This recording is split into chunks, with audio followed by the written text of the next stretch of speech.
Four Noble Truths of the Buddha. Buddhism is one of the most ancient and popular spiritual paths.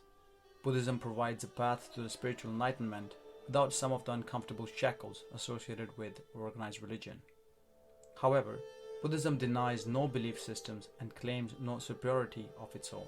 Instead, Buddhism invites you to look within for spiritual answers, beyond bias and prejudice.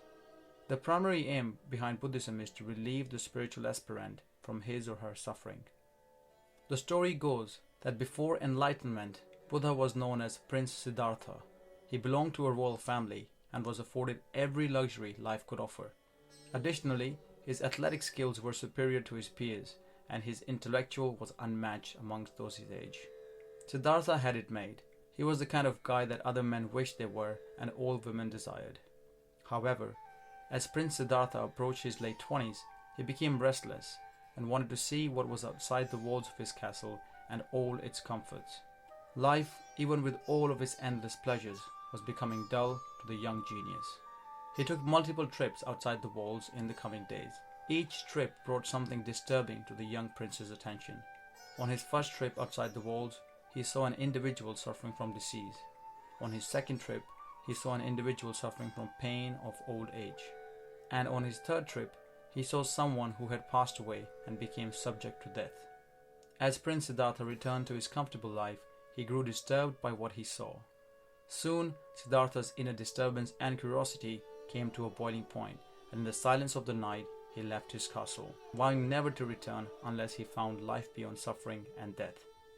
After 6 years of wandering, meditation, and severe asceticism, Buddha is said to have gone beyond death and suffering and entered into nirvana, a state of joy, ecstasy, and timeless bliss. However, Buddha didn't just attain nirvana for himself. He traced his footsteps back and highlighted the most epochal steps of his journey so that we too could attain nirvana. What Buddha brought back to the world was Four Noble Truths. If you can understand the Four Noble Truths of the Buddha, you will be well on your way to nirvana, the land where pain and suffering are replaced for ecstasy and bliss. The Four Noble Truths of the Buddha. Number 1. Life is suffering because all of life is change. Don't get selfishly attached to anything, for trying to hold on to it will bring you pain. When you have neither likes nor dislikes, you will be free. The common thread between the disturbances Siddhartha saw on his journey outside the walls was impermanence. Health, happiness, and pleasure are all subject to time and change, to rise and fall. Death or disease can strike us at any moment and decay tears away at our youth and vigor day by day. The Buddha also noticed that all things which give rise to pleasure leave pain in their wake. The more one indulges in the present moment, the more they could suffer in the near future. Think alcohol, fast food, or porn use, giving rise to hangovers, weight gain, and lowered motivation and happiness. To overcome suffering, Buddha states that we must transcend the desire for anything subject to change. However, if we follow the path of the Buddha, eventually we come to realize that nothing on earth is permanent. All life is change. We must find contentment within, the one true constant. To do this, we are recommended to follow the Eightfold Path of the Dharma, which I will go through on the end of this video. Number 2. Selfish desire is the root of suffering. Buddha's view that all of life is suffering seems dark. However, in his teachings, Buddha elaborates, it is not because of life itself that we suffer, but because of the demands we make in life. How many people do you know that are content with whatever life brings to them? Likely, you and everyone you know have ideas of a better life. We strive for those ideals and postpone our happiness until we get there. Additionally, any obstacle that sets us back on our path to those ideals causes resistance, stress, and unhappiness. What we don't often see is that the destination is never ending. When we arrive at our ideals after much struggling and suffering, we conjure up a new ideal, forgetting our earlier promises to be happy now that we are here. We set off on a new journey and once again delay our arrival. While we believe we are advancing, and we may very well be on a material level, we are spiritually deteriorating. Buddha insists that we need nothing to be happy. If we truly wish to be happy, we should only desire to desire less. Keep in mind, this doesn't need to limit your ambitions. You shouldn't wait to begin being happy.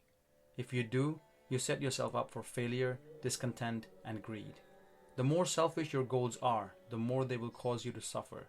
If your ambition is aligned with helping others before yourself, then ambition is a noble trait. Selfish desire further brings pain because it gives rise to need for pleasure and gratification.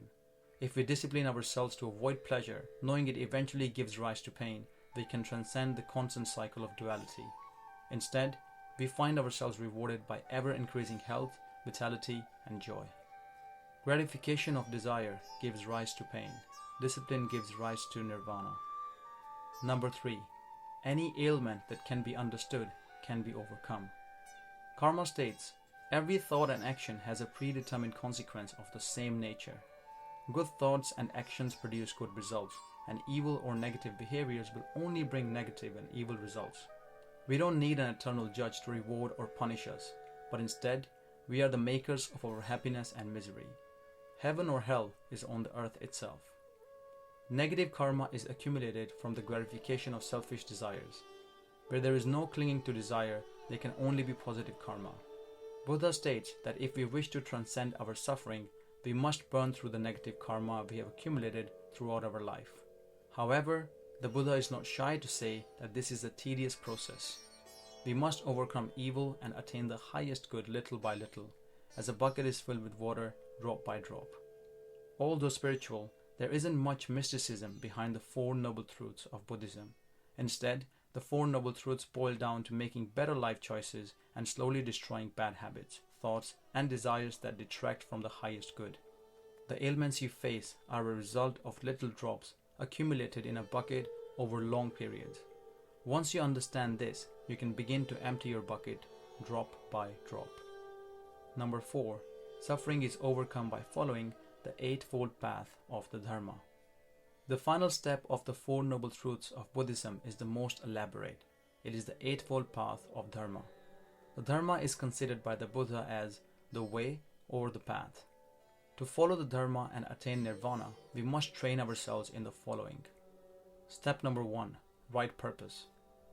Better than ruling this world, better than attaining the realm of the gods, better than being lord of all the worlds, is one step taken on the path of nirvana.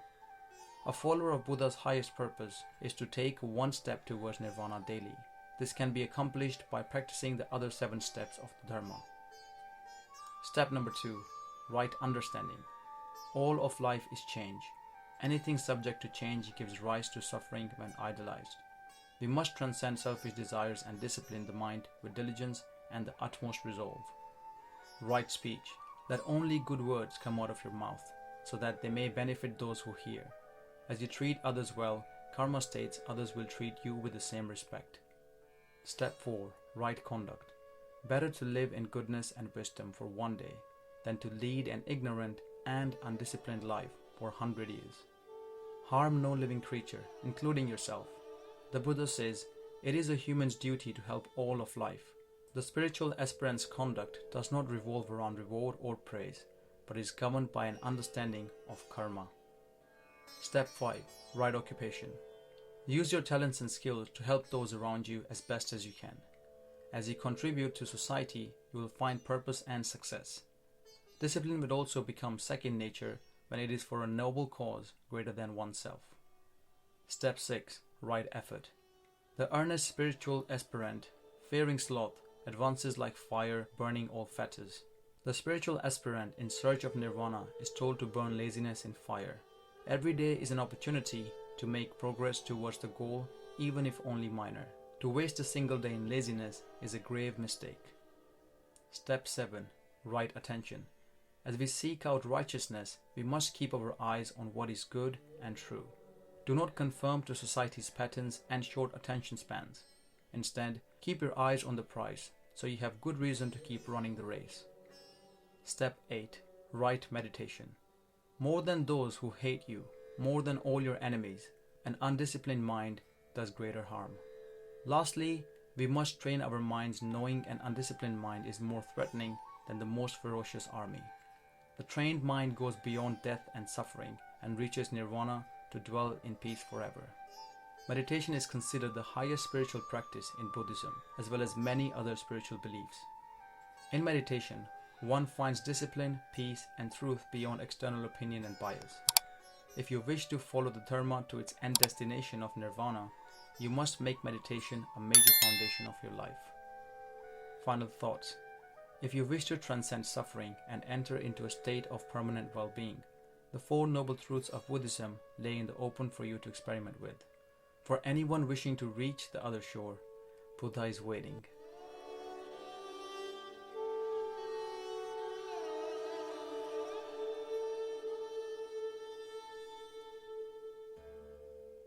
I hope you found this video helpful. I will be making further self-improvement videos on this channel, so subscribe to not miss out. If you liked my content, please like and comment on this video. Thank you for watching.